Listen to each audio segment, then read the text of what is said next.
Good evening, everyone. Good evening. So as I was reading this gospel this week, my favorite song ever came to mind. If I prefer like coffee shop kind of indie stuff, so if that's not your type of thing, that's fine. But my favorite band is called The Oh Hellos. That's T-H-E-O-H, Hellos. And my favorite song from them is a song called Dear Wormwood. And this song is inspired by C.S. Lewis's book, The Screwtape Letters. Now, if you're unfamiliar with the Screwtape Letters, it's about a demon named Screwtape who is writing to his nephew demon, Wormwood, on how to tempt this human he's been assigned to, how to keep him away from God. And this song, Dear Wormwood, is written from the perspective of the man who has been tempted by wormwood, by this demon, and has finally come to realize who this demon is and the impact that this demon has had on his life. The chorus, the refrain of the song, all it is I know who you are. And the reason that it came to mind in this gospel is that when Jesus is talking about the light penetrating the darkness, our character in this song recognizes that within all the apathy he's experienced in the world and all of his troubles and all of his sorrow, he is now seeing the cause of that and how Jesus is calling to enter into that darkness with his light. But what is this darkness and what's the light? Well, let's start with the darkness first. Darkness, I think we can all say, is sin. This has been a problem that we have been dealing with since Adam and Eve. And ultimately, there's many different reasons for why we sin, but I think a big one is that we come to terms with our own insufficiency. Is that we cannot handle the fact that we can't do everything on our own. And that is true, right? We need to hold on to God. We are insufficient in and of ourselves.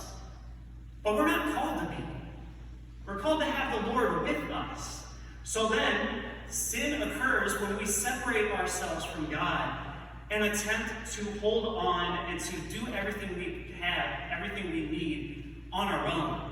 When we try to create our own love, when we try to come up with our own solutions to problems, the more that we dive into a hamster wheel of emotions. Because inevitably we will fail. Inevitably we are met with our own humanity. And then what can happen is, the giant hamster wheel of kind of trying to figure out who we are in all of this. And trying to find our own identity in ourselves will only leave us diving deeper and deeper into sadness. This is what then creates avenues of addiction. This then creates avenues of not looking at ourselves in the best of lights. This is what looks towards addiction. All these avenues of trying to find ourselves, of trying to lift ourselves up.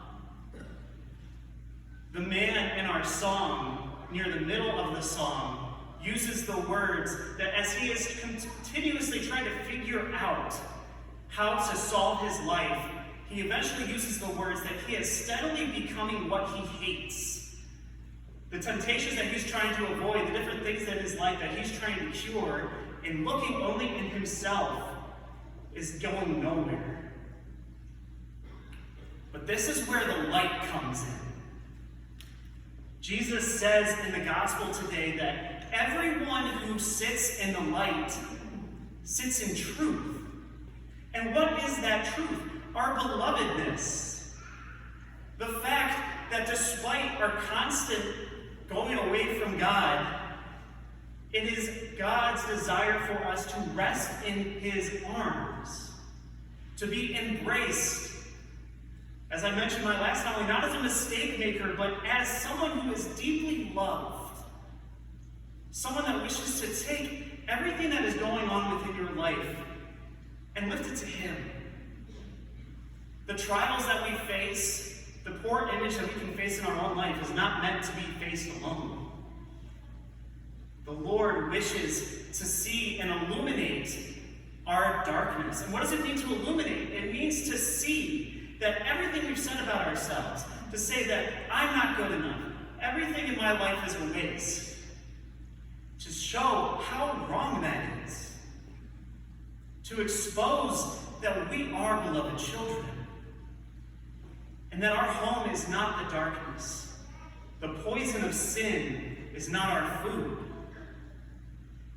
And it is in that reliance on God, understanding our own insufficiency, and going onto God, relying on God, that's where we find our strength. That's where we find our light. So as we enter the Eucharistic feast, what are you holding on to? What are those parts of your heart that you're afraid to give to the Lord? The things that you're afraid to share? Have this be the opportunity where the Lord will inevitably hold on to it and wish to walk with you in these struggles, the very hard struggles. And also, what are the very, maybe even seemingly small ways that we can make God an intentional part of every day? Something as small as on your commute to work, no music. Opportunity for prayer. Opportunity for prayer when you are when you're at a restaurant, maybe with someone who doesn't go to church, and just asking if you can say grace very quickly. Or making a part of your home a little bit of a prayer corner.